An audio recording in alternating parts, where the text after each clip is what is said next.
Hello, we are so excited to show you how to make your own train whistle so you can practice whistle signals at home. Here's the list of things you'll need. Pause the video to screenshot your shopping list. Make sure you ask your parents for help when cutting your pipe and dowel.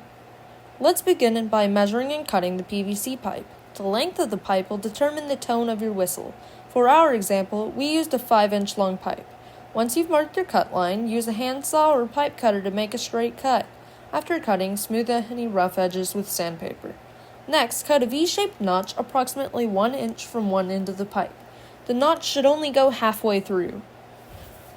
The side of the notch closest to the end should be perpendicular to the pipe. The other side of the notch should be at a 45-degree angle, making a V shape. Be careful not to cut all the way through your pipe. After your cuts are complete, sand the edges to remove any rough areas. Then, cut 2 pieces of your dowel that are about 1 inch long. Take one piece and sand one side so it's flat. The other side should remain circular. Make sure you check the fit of your dowel periodically. It should fit tightly into your pipe. If it does not fit, sand around the round side of your dowel until it just barely fits. When one side is flat, insert it into the end of your pipe with the V-shaped notch. The flat side should face the notch. You will need to use your mallet or hammer to gently hammer it into the pipe. Line up your dowel piece with the vertical cut of the notch. You may need to use a smaller dowel or pencil to help you hammer it down far enough.